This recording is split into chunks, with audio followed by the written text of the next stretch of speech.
I'm here with Shaun. Shaun is my sound guy, podcast guy, partner in crime guy.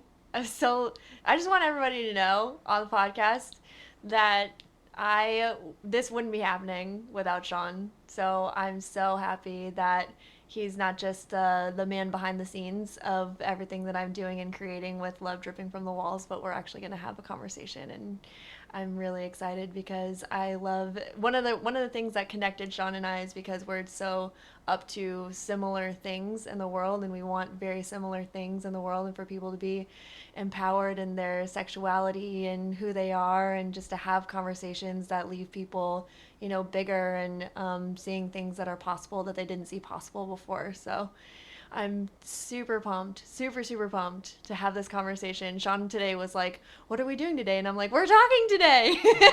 We're having a conversation." So Shaun, anything that you want to say before we Well, thank you for that introduction. I appreciate that. Yeah. So I'm really happy to be a part of this podcast for sure.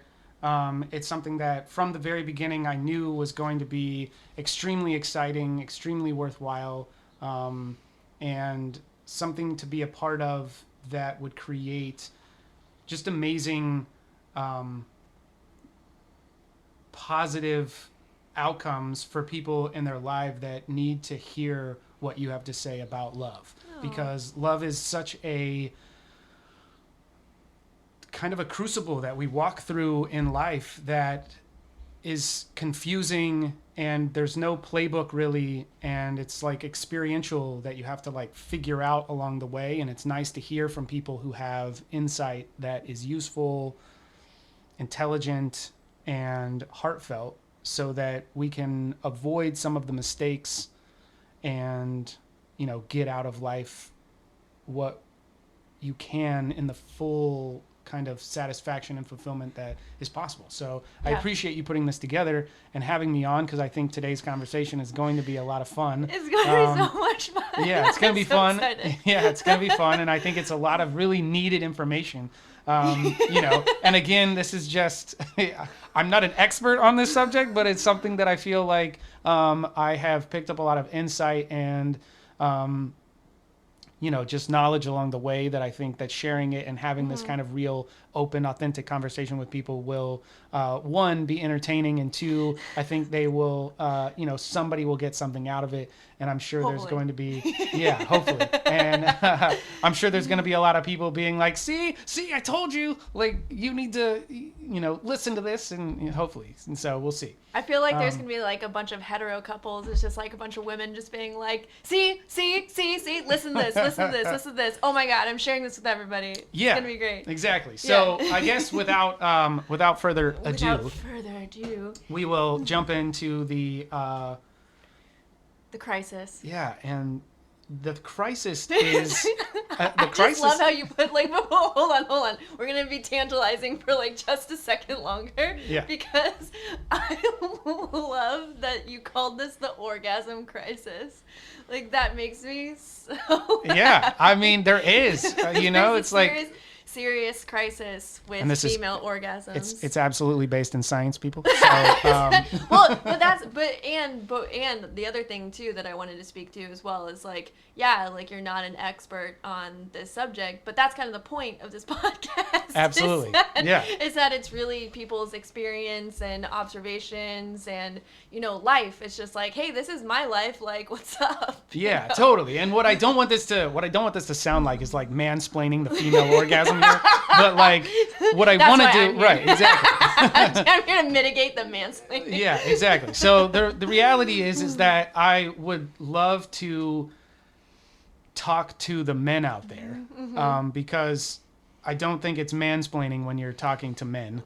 So I'm not trying to tell women how to have orgasms. No, not I'm really at all. trying to explain to men how to help their partners have orgasms, and the importance of paying attention, having intention in that space is it's not really difficult. And there's some philosophy behind it that I just want to talk about in the abstract, so that we can mitigate some of the crisis at hand, you know? So the crisis is based in studies that have been done that basically report that like 80 to 85% of women are not having orgasms during penetration sex with their partners. And that's absolutely mind-blowing to me. No, From a behavioral perspective, why women right. are even continuing that behavior. Like, it doesn't, like, okay, it feels good, but if you're not getting out of it what the intention is, it blows my mind that that's still even a thing. Because it's like the Pavlov's dog, right? It's just Right. like, why would you continue to do something? Because then when you first brought this up, I was like, oh my God, exactly. Because like, why do I want to keep having sex with someone?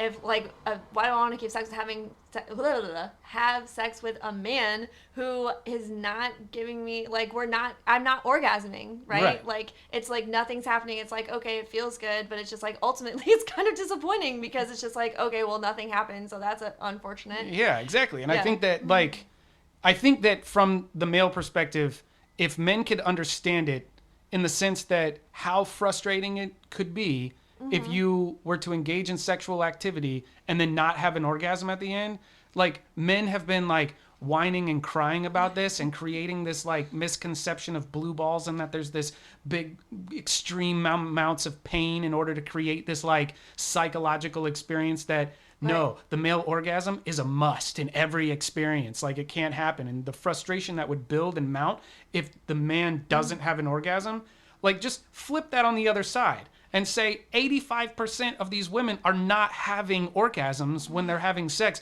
How frustrating that is. So like there's just this incredible like culture of frustration that women have been living with for a long time. Like a long time. Right. And that to me has to stop because I agree. Right, because I mean I think that everybody would agree that sex is an incredibly amazing experience. And why would you not want it to be even more amazing? I guess is the idea. Is why would men not want their partners to have their mind blown so that they would increase the behavior that they want to have? Because there's this really weird paradox of thinking that I think is like permeating the culture where men, I mean, in popular culture, I mean, comedians, sitcoms, all sorts of just different kind of talking points around say that men are more sexual, want sex more often than women, and they're frustrated that their partners don't want sex as much as they do.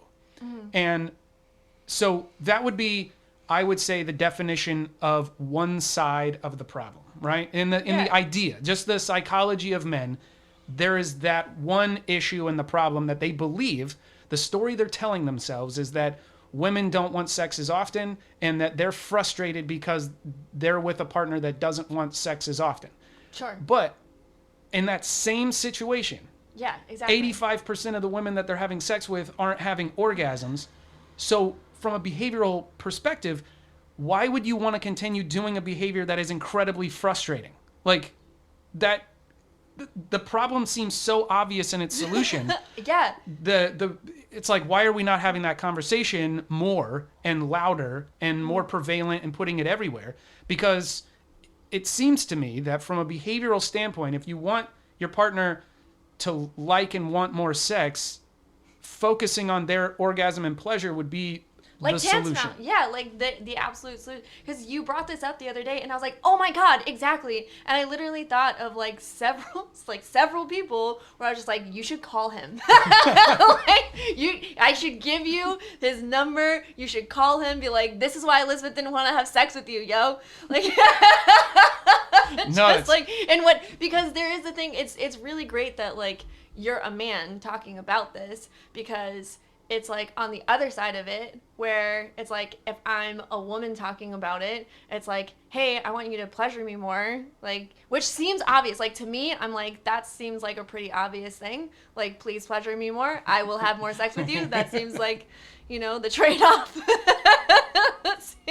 Like that's it's like, a very obvious right, equation like, here. just from like a transactional point of view, like Right. you give me pleasure, I give you pleasure, we have pleasure, like very caveman, Yeah, like exactly. cave woman, whatever. But it's just like, but yeah, I don't know, like what is that? Like why? Like can we like unpack that? Like why? Yeah. Like what is the mentality behind like, okay, it doesn't not, and it's not even like, because in my experience, it's not even like they don't care about my pleasure. Maybe in some cases they're like, I just want to get off, and like if you feel good, like kudos. Yeah, and I think that unpacking it, right, is an important thing, because there's so many. This is not a simplistic problem. It definitely doesn't have. It seems simplistic. It like seems simplistic. saying it at a very base level, it seems super simplistic. But exactly. yeah, like that's why I'm like, let's unpack it, because clearly it's more complicated, or else that it wouldn't be a problem. Yeah, exactly. And I think that there are misconceptions. I think, in just my own opinion, about male culture, male sexuality. We've simplified it down to all, basically articulating that men are very simple-minded people, and that, they're one-track mind, they're wanting sex. But the reality is that there is complexity to male sexuality, in the sense that a lot of men grow up with a fear of performance. Like a lot of their identity and self-worth as a man comes from this idea that they're going to be like Don Juan in the bedroom. Like they're going to be this like, incredible performer that just pleasures hundreds of women throughout their lives. Like this is what we're, kind of conditioned to believe, that that's what makes the most manly of men. And so you're putting your identity and your self-worth into this concept of performance. But at the same time, when sex feels really good, a lot of men are not focusing on the fact that prolonging your orgasm is actually what you should be thinking about.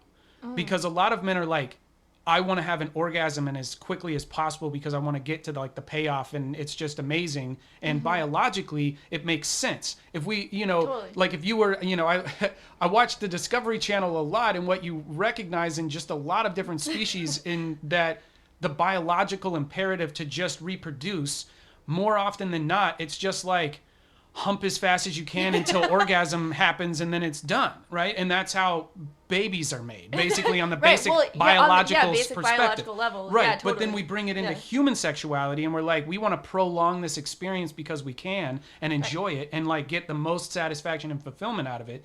And then that it becomes imperative that the male prolong his orgasm in order to give his partner the most satisfaction that he can.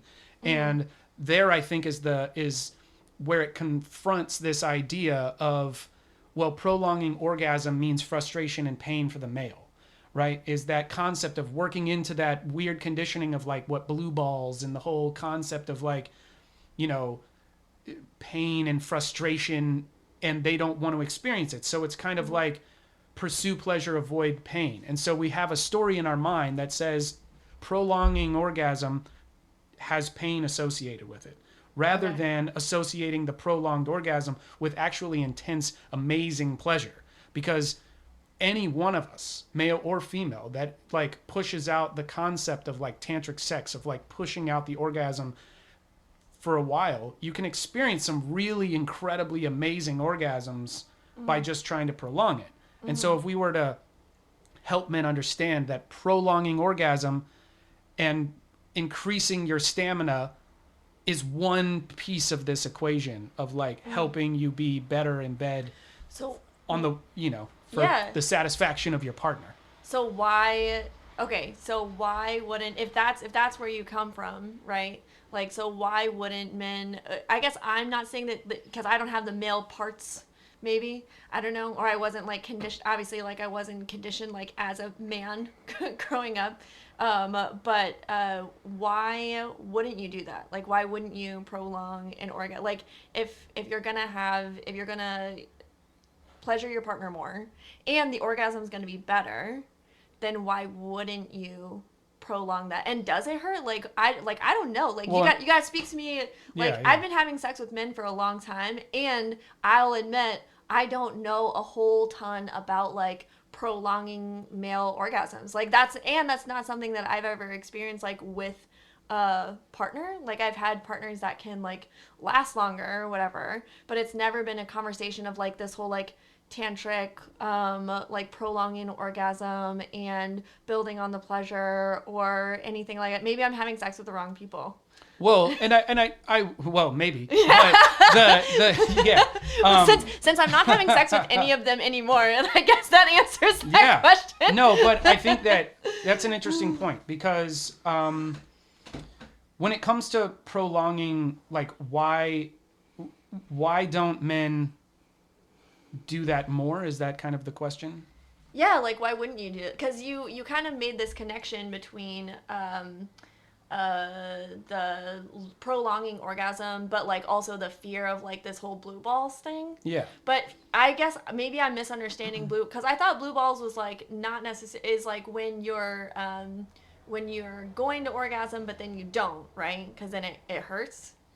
Yeah, and I think that's like one. I'm not sure if scientifically, like I've looked into blue balls and there really isn't any scientific data to support this psychological concept, because the in science there's also tantric sex, right, which is it's the art of prolonging orgasm, and it's all about pleasure. And so yes, it's frustrating.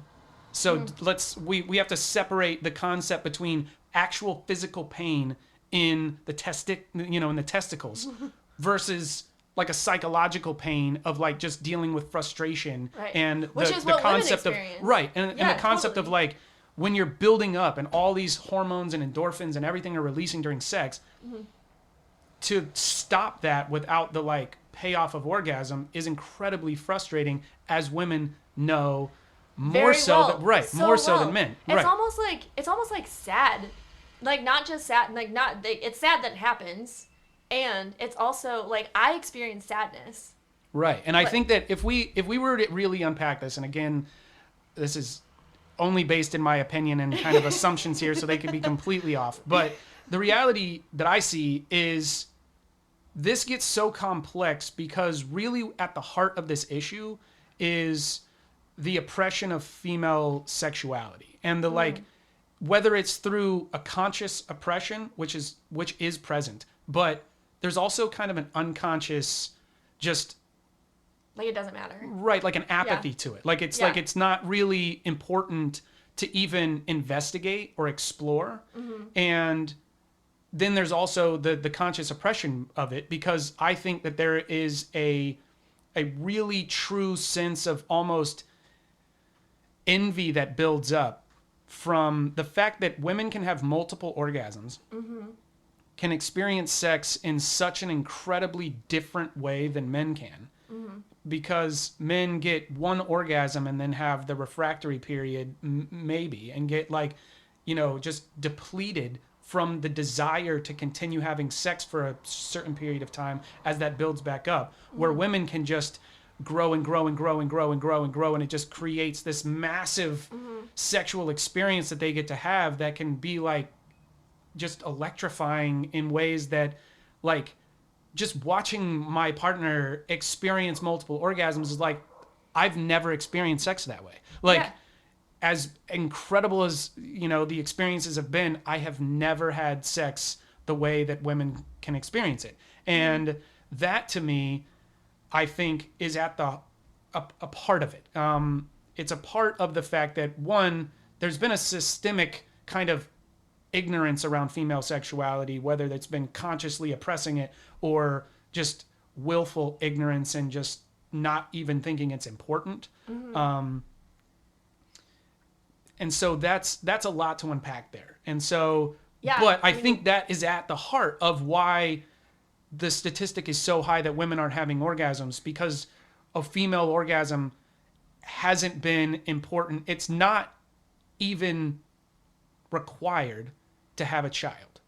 Right. And so sex for so long is a biological thing. And when you get into the religious component of it, it's like sex is only meant to be a biological reproductive exercise in order to procreate task. and right, exactly. It's just it's not this romantic experience necessarily. It's not this intimate sensual thing. It's this biological get married and have babies thing. It's like a very biological thing, and the female orgasm is not required to do that process. And so it's just been avoided.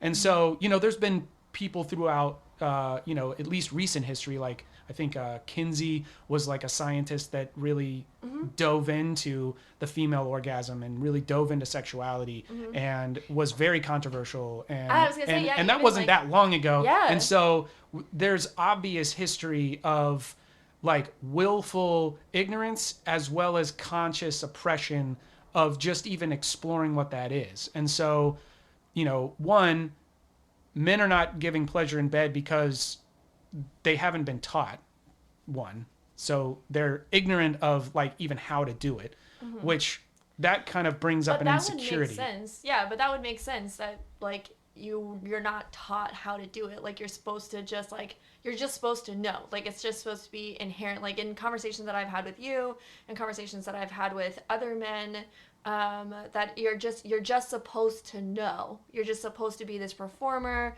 You like you said, like the Don Juan or whatever. Like you're just inherently supposed to know how to be this like masterful person in the bedroom. When it's just Right. no one knows. It's completely unrealistic. Exactly. And But it's then like, you're like operating on top of that. You're already supposed to know. But then there's like the shame around that too, where it's like, oh well, I can't ask. I'm assuming that brings up like you can't ask about it. Exactly. There's massive insecurities because, and this goes into the conditioning. I think that what's so interesting about this conversation is I feel like it goes into so much into the cultural, like, war of the genders in the sense of inequality because in how men perceive women. In just the fact that men are conditioned to believe that we're not supposed to ask for help. We're supposed to figure it out. We're supposed to like, we're not going to read the manual. We're just going to figure it out kind of mentality and culture. And so what's interesting about that is that the manual to female sexuality is right there in front of them. Like in the bedroom with them every time, the manual to female sexuality is right there with them. And all they have to do is ask. Like all they have to do is say, hey, lead me to the promised land here. Show me where your clit is, right? Show me the way and the pressure and like how you and like it. And all the things. I know. Because they're all, and this is what I think men need to really understand, is that it's not just in this like romantic kind of poetic language that they're all just like all independent flowers and they're all different. But it's true. Like women experience sex incredibly differently and they're all different. Like women, it's not that you can use the same moves on every woman or on every woman and have it work the same. And so when you're having multiple partners, you need to have those conversations because it's just true that some women like more pressure, some women like less pressure, some women like it faster and slower and different times. And it has to be a communication process throughout the entire experience so that both people are in this experience. And I think what really, if we got down to the heart of it, it's just that men are very impatient and they just want this pleasure and they think that they're doing a good job because what they don't want to do is test their ego. They don't want, they don't want their ego to be tested and be like, ask the question, are you enjoying this? And then there's another cultural thing that's like, women have been kind of conditioned to not confront male ego and not like actually tell men that this is fucking horrible, right? Like you're doing a horrible job right now. Right, and this fucking sucks. Like stop doing what you're doing. But you can't say that because then all of a sudden it turns into like a sulking like meltdown. Right, and men need to like fucking suck it up. You know what I mean? Like they really do. They like in order to truly be a better partner, you're going to have to really like take direction and you're really going to have to ask the questions and want the response, want the answers, and recognize that the feeling that we have, and this is how I'll compare it, is like is art. In any kind of artistic pursuit, you're not going to be great at first. At anything. You're not going to be great at first. And I think one of the things that is so difficult in sexuality is because there's just so much emotion. One, we're not taught from an early age how to even deal with our emotions. and we're like completely neglected in terms of sexual education. But we also like, we really hate, as just a human condition, we really hate to be bad at things. And we hate to like, just as human beings, like right. not just men, like like yeah, human just beings, as human like, beings, we you don't like to be bad at yeah, things, totally. and especially we don't like to be bad at things in front of other people. And so there's just this layered thing that it's like, when you have the male ego that's very fragile to begin with, and then you have the like layer of sexuality being like one of the like strongest forms of their identity from an early age. Yeah, exactly. It's like it's so tied into like who you are. And so like being bad at that means you're being bad at being a man, and you're tying it into therefore, this. Therefore, it's like, and if you ask for directions, that's also a sign of weakness. So there's just this really complex Rubik's Cube of mental, mind fuck that goes into a man's like insecurity in the bedroom that could be completely just broken and shattered and put back together in the right way if we were to just teach men that it's okay to ask for direction. And actually, you would get more sex from your partner if they really enjoy it. Like if you just go and blow their mind and like really do, and not think you do. Not think that right? you do. Because no, most men, if you ask that them, you do. right? Yeah, exactly. Yeah. No, and I've definitely had partners like that where they're like, oh, I have like great sex and da da da and all this stuff, and I'm yada yada whatever they say, and then it's like, that's neat. And then right, exactly. Just like, if I could experience all of that, that'd be great. I'm waining for that. Yeah, exactly. Like they think they just did this really wonderful job, and their partner is kind of like, well, that was uneventful, very, just like, underwhelming. And so the reality, fun at the least, but I'm always having a good time. I'm just like, whatever, I'm having a good time. Da, da, da, da, da. Right, but and I think that's part of the the misconception. Right, is that sex is enjoyable. Yeah. No matter what, it still feels good. Right. And so there's this side on the women's side that's like, well, it still felt good. Well, yeah, exactly. Because then you're like, well, because I'm on the women's side of it, where it's like you kind of play it down, or like you make it okay, or it's like, well, at least it was fun, or at least it was this, or at least like there's this like, oh, well, at least, da da da da da, because you have to make it okay. Like it's almost like you have to make it okay, because it's like, and that's like the expectation, and it sucks, right? And even like saying it out loud, and we all do this, and then in saying it out loud, it's like, oh, well, why would you do that? And it's like, well, because it happens all the time, And so it's like, why? Otherwise, you just be miserable. If you don't make it okay, then you're just gonna be miserable. But I think the important thing about having this conversation is that, yeah, it's like it can actually be a conversation. It can actually be like a, hey, I'm not receiving the pleasure that I want.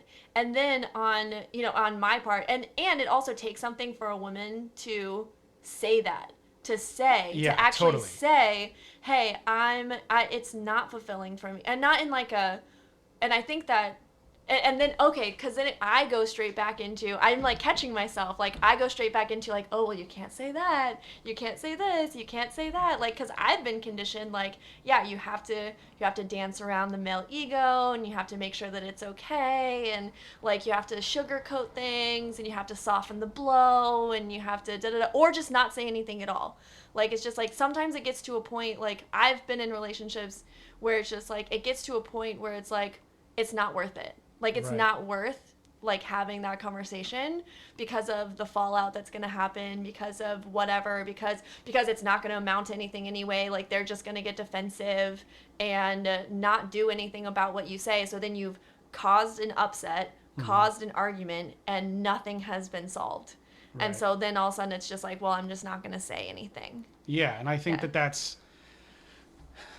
unfair, really. It's unfair to put all of the ownership of this, orgasm crisis on women, but I think we get to the heart of the issue here is that it's about communication. And totally. I think like everything kind of always comes back to communication. It comes back to emotional intelligence and recognizing that you can have these difficult conversations. And the more that you have them, the easier they get, because I don't want to just, put this idea out there that this is very like a simple process Sure, because like, oh, yeah, there's a just lot have of the emotions. Right. It's going to be fine. Exactly. Yeah, no, And there's it, so but much what to it really unpack. takes for men is to do the really difficult work of being okay with not being good at first. And the earlier that you can recognize that and deal with it and start asking questions, the better you're going to get. And it's not that it's going to be that difficult. Like, you have an incredible coach with you in the bedroom that's going to show you what they want and what they need and how they like it, and all you have to do is ask those questions and work with them, and then just be okay, not being good at first, and then you'll get better, and all of a sudden you're giving your partner multiple orgasms, and they're real, they're not faking it, and they're not just like, and now they're like. But it also, and at the same time, so I'm going to use the example of like me and my girlfriend, because communicating with women about what you, because there is no like dance around male ego, all this stuff. Like, literally, for the first time ever, I'm having sex and communication. Like, I've never had it on this level, like sleeping with men. I've never had that. And not to like put all my male partners down. Like, I have had levels of communication with men. Like, I've dated some great guys. Like, we're not going to just like shove them all down. And I've never experienced this level of communication, and it is because it's like a safe space, and when the first time that she asked me, like, what do you want, I honestly didn't even know how to answer the question. Right. Because I'd never been asked that before. That's which is sad. Yes, and for the men listening right now, you really need to pay attention to that statement right there. What do you want? And then be patient. Like, be patient, because yes, I've been having sex with men since I was and we can talk about me losing my virginity on a different podcast. I've been having sex with men for a while, and I've never been asked that. And and if I have been asked that, then there's not the patience that's required, because women don't get asked what they want. Then there's a level of patience where it's like, oh my God, like, I've never actually even been asked that question before. So what do I want? Oh my gosh, like, how do I want you to touch me? Oh, now that I have a say, like, what does that even look like? And so that's like opens up something completely new. So then there's a level of being patient with your partner, because they might not know the answer to that question, because since we do have this culture of just like, men should know, women should receive, done. And that's on a very basic level, right? But that's kind of what we're talking about. And so then there was a level of patience on her part where I had to actually warm up to saying what I want. Okay, touch me here. Okay, do this. Okay, less pressure here. Okay, da-da-da-da-da-da. Right. And like... Because communicating is another one of those skills that, like, we're not good at first. Yeah. You know what I mean? And so we have to be patient with ourselves in order to get better at it. And it can feel awkward. It can feel uncomfortable. And then when you put it in a sexual situation, it just compounds it exponentially from there. But, like, patience is absolutely a key to this, as well as, like, the desire to like really want to communicate. And so I'd be really interested to know the science, if there's been any studies that look at like lesbian couples and their level of orgasms, like female orgasms in lesbian relationships versus heterosexual relationships and female orgasm rates, and just see how... I mean, the assumption, and I guess my hypothesis would be, is that women are having incredible amounts of orgasms in lesbian relationships in comparison to heterosexual relationships. Because if 85% are reporting, like, infrequent orgasms during penetration sex, like, that's a problem. Like, that's horrible. Yeah. I agree that it's horrible. I completely agree that it's horrible, because I'm also one of the women who can have multiple orgasms, and so when I don't reach any, I'm like, this is bullshit. Like, this is so stupid. No, like, that's the thing is, like, I can't, like, for a man, I think it's really easy to kind of put that out there in this way. Would men continue to have sex with a partner that doesn't bring him to orgasm? 80% of the time. 80% of the time. Yeah. If you did not have an orgasm, would you continue wanting or desiring sex with that partner? I can see multiple men listening to this being like, fuck that shit. Right. Being like, hell no. Right? Yeah. Like, next. You know what I mean? Like, it would be like, that no. concept where it would be like, why? And then why would anybody? That's the thing. It's like, from a not behavioral just men or standpoint, women why or, would like, you want to any deal with gender, frustration 80% of the time Yeah. and only have satisfaction 20% of the time when you could flip that around and actually go to like actual 100% of the time? You could have incredible, You well, mean I you won't could say 100 have an because, orgasm you know, there's always 100% things, of the but time. right. Hey, but that's a good goal. Like, but that's the thing is that in relationships now or in like sexual it regardless of what the relationship is, but if you're having sex with someone, I don't have the expectation of having an orgasm 100% of the time. Like in my like I don't even have that expectation. Like it's like off the table for me. Right. Like, that's not going to happen. Right. And in male You know? minds, it's like, oh, that's it's not even an expectation because it's so far past expectation. It's already just It's just a known that thing. this is gonna It's like- this is gonna take place, and that's why that's at the point in which this is so fucked up in the sense of like gender role and just the idea of sexuality and how we even talk about it, because I feel like so many issues around sexuality could be solved based on communication between the partners. Like you could really come together and recognize that, one, men need to be better partners. They need to be giving their partners better sexual experiences in order to get more of those experiences. And so there's the issues that could all be solved. Communication. Bam. Boom. I mean, I feel like this podcast really could be called Just Fucking Talk to Each Other. Yes, absolutely. Love dripping from the walls / just fucking talk to each other. You want to have Right. love? You want to have love in your life? Do you want to have great sex? Communicate. Communicate. Done. And Podcast done. a part of that communication process is being emotionally intelligent so that your partner actually feels safe enough to tell you, hey, that was fucking horrible. You know, like maybe not put it in that language, but if you do, be able to hear that. Be able to hear that from yourself and go, you know, if your partner is moving your hand and into a different space because what you're doing is not working right, don't take that as an insult. Take that as a thank you for showing me what to do and what you like. Because like a partnership. Right. Like a partnership? You mean Oh like my a gosh. partnership? You mean like you're doing That's something so weird. together? Oh my gosh, like That's the experience could be insane. mutually satisfactory. What? This is radical. Well, and it's like, oh, the other thing that I was going to say too is that, so I have a friend of mine who was talking to me recently, and he was like, I'm not really looking for a relationship right now. I'm looking for like a friends with benefits thing.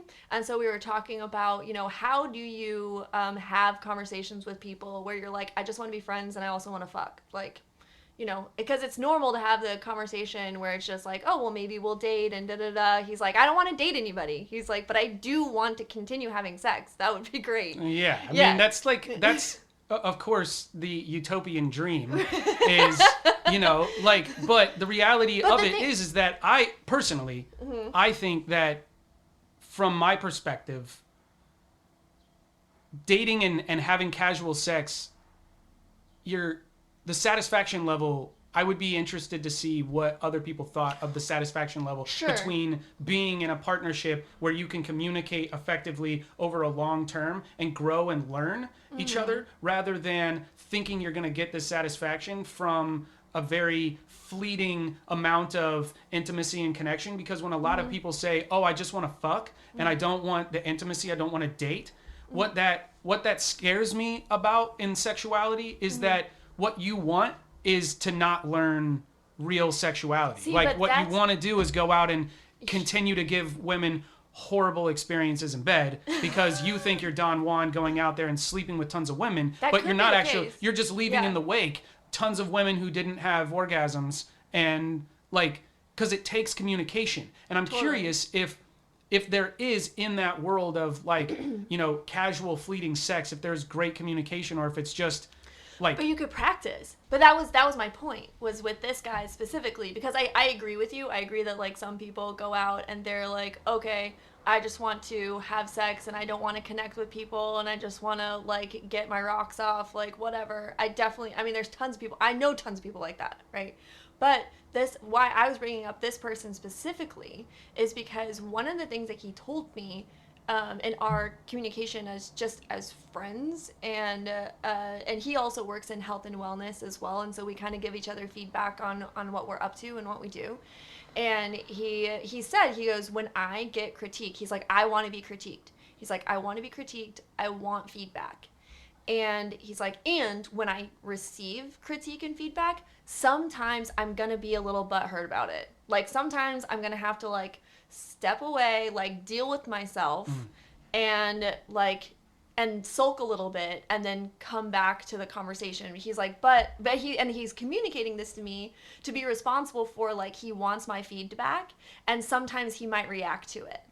Right? Like, he's being responsible for, like, his reaction. That's good communication. I mean, right. if you're going to be aware that, hey, this is probably going to happen, and you know, or like might happen, or like my ego might get bruised, or like something like that. But like and I would be interested to see, like, over time if that reaction was lesser and lesser and lesser, because he's creating the space. He's actually creating like a safe space for people to give him critique and feedback. So number one, it gives me like the freedom to speak with him like openly and freely about things, and like when we're also talking kind of on a professional level as well, like I'm not talking about like having sex with this person, but which adds a different dynamic to it, but kind of illustrates the point of creating a safe space where it's like, hey, I do want your feedback and I might have a reaction to what you say. So if you can just like be with my reaction, and not to say that like, oh, be with my reaction, like I'm gonna like throw a fit, be with my reaction, but but just know that like if I get a little butt hurt or a little bit quiet or something like that, that like I still do want your feedback, because I would be interested to know, like, if you get enough feedback and you have enough practice in receiving feedback, that reaction would get lesser and lesser and lesser and lesser and lesser. Yeah. Because then you're used to hearing it, and instead of hearing, because you're going to have that automatic reaction of like, oh, maybe I did something wrong, or I should have done something else, or da-da-da-da, like that immediate reaction. But once you start to condition yourself or like practice or train yourself that every time that you get feedback, it's actually a good thing, that you would actually start to shift how you react to something. Totally. It's like, it's almost a prolonged exposure therapy in a sense of like, totally. You know, like just lessening the impact that, you know, receiving critique has on somebody's ego and emotions. And I think that, you know, obviously more men need to experience that and be able to deal with it in general, and positively. But definitely like in this context. In this context of solving the orgasm crisis. The orgasm crisis. Yeah. Then obviously more men need to be able to accept feedback, because we we just need to get those numbers up a little bit, because right now we're dealing with 20% of women having orgasms on a regular basis. We need to get those numbers up. Yeah, we need to get those numbers up. We will report back. We'll report back from the field. 80%. No, but I completely agree with you, and I think that it would be. Oh, what was the other point that I was going to make? Was We'll cut this part out. Yeah. I don't know. Was there anything else that you wanted to say about that, or any other points that you wanted to make, or I don't know. I think that this is I would love to come back and dive in more, because I think that this conversation is like such a part series of solving the orgasm crisis. There's so many layers. And there's so much cultural conditioning that happens that, obviously has manifested itself in poor performance. And so to unpack that would take a lot of time, because I think that it really is about a cultural conditioning that puts a lot of guilt and shame just into both both parties. gender, both parties, into the reality of sexuality and how we feel about it, what our emotional state is, And there's so much complexity into, learning and feedback that obviously it's manifested itself into, dissatisfaction. So.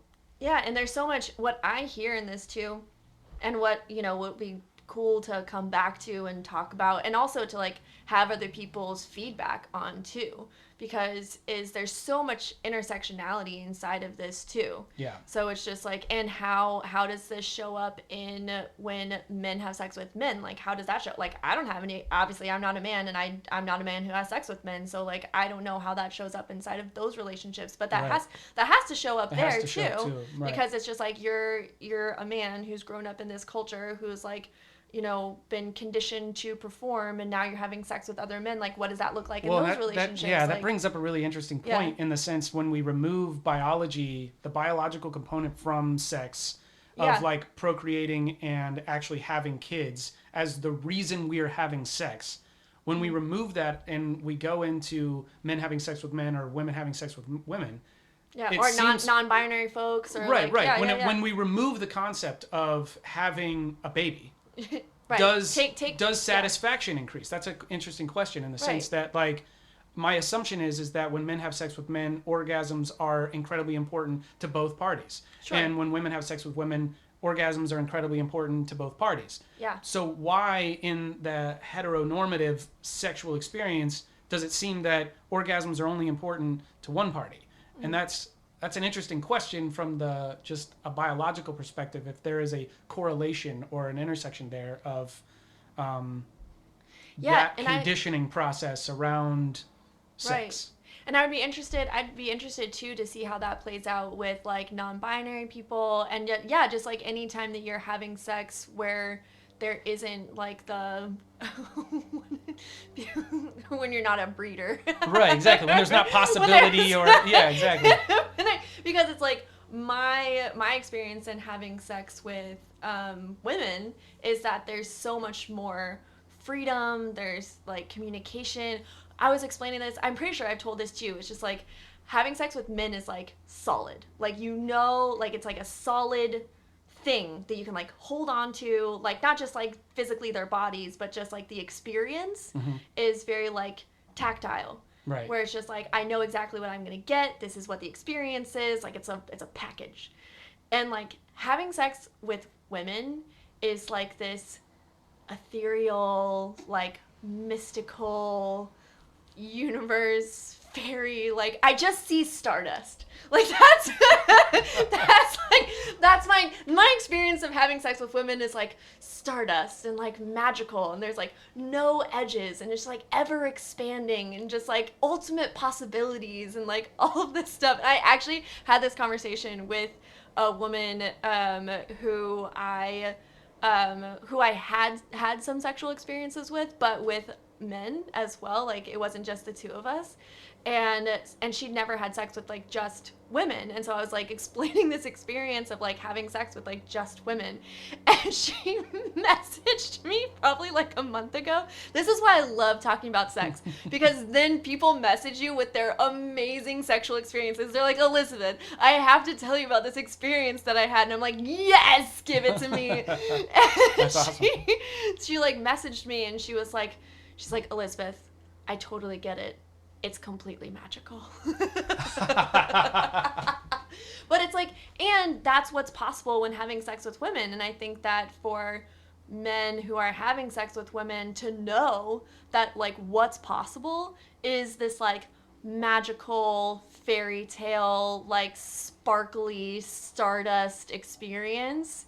It's like, that's what's possible. Like, let's do that. Right, exactly. Let's do that one. That's what you're up against. That's what you're up against.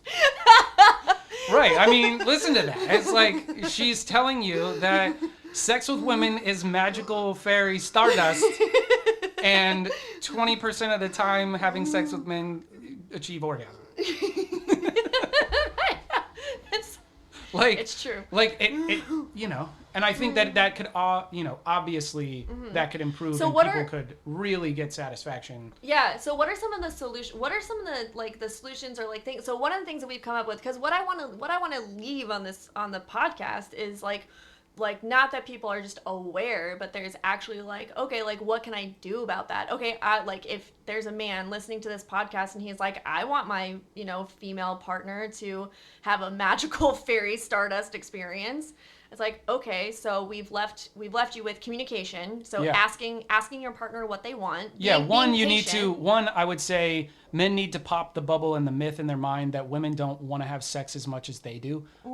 That's untrue. I want to have sex all the time. Right, and I know so many women that feel the same way, and I think that if men could pop that bubble and then recognize and come to the table as equals, in this context as well as every other context, but that's a much deeper story, right? But come to the bedroom as equals and recognize that having conversations is an incredibly important thing, and it's not just one time. It's not just at the beginning of a relationship. It's throughout every single sexual experience, having communication, because sex is highly driven by mood and emotions and the chemical, just endorphins and all of the different chemicals that are flowing through dopamine, serotonin, oxytocin. And so you want to recognize that all of that exists, and having those conversations make the environment more conducive to enjoying it on both levels. And it might feel uncomfortable and awkward or weird at first, but the more that you do it, the more comfortable it becomes. And that's something that I think that you could really do quickly, is just, one, pop the bubble. Women want to have sex as much as you do, sometimes even more. And one thing I would do that really helped me is read Nancy Friday's book, My Secret Garden. Just peruse through it. I'm not saying you got to read it cover to cover, but just pick it up and read it, because it will just bring you into the world of female sexuality and desire and fantasies, which I think more men need to come to terms in reality with, is that men are not the only ones with fantasies that are, wild and weird and taboo and sexy and hot and erotic. Like, women, even more so than men, have like these elaborate fantasy worlds. And getting to know that, I think, from the male perspective, will open up the world between you and your partner in so many ways. And that is something that you can communicate about, and it's something that would be I think, an easy way to broach that subject. Just grab that book, flip it open to a random page with your partner, read it out loud, and then just talk about your fantasies. Like, just open it up and talk about fantasies and get communication around sex happening. Because as you do it and you do it more and you realize how fun it can be, the more you're going to want to do it. And then all of a sudden you're going to realize that you're communicating more in the bedroom, and all of a sudden both of your satisfaction levels are increasing, and we've solved an orgasm crisis. Solved. Orgasm crisis solved. Boom.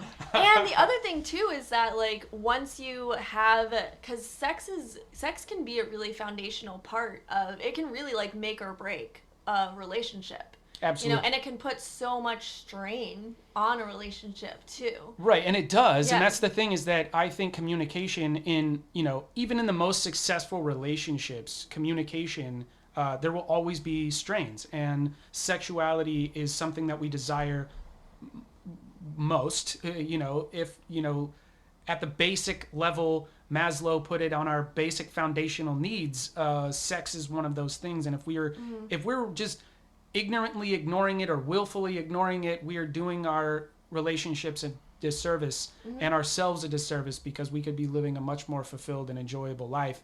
And we just have to stop being afraid of confronting the elephant in the room, is that everybody wants sex pretty much all of the time, and most people, I won't say everybody, but most people do. And, I think that healthy conversations around it are needed, for sure.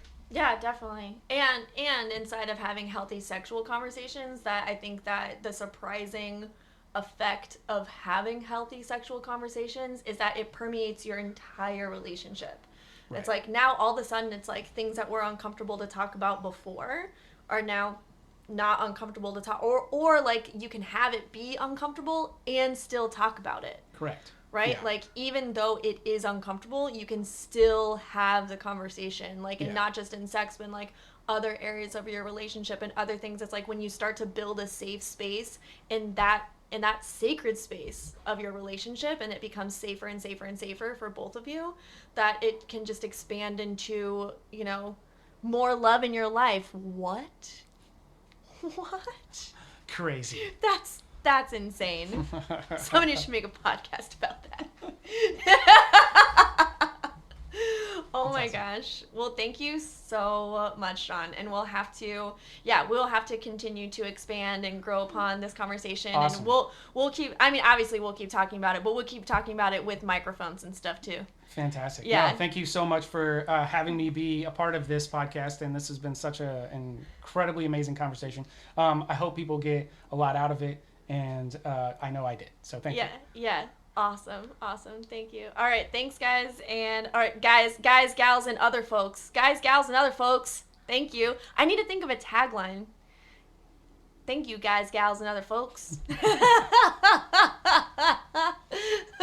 Awesome. All the people in the world, because I love all of you so much. So much. I hope this added a little bit of love to your life, and you can feel the palpable love dripping from the walls of your life. Thanks.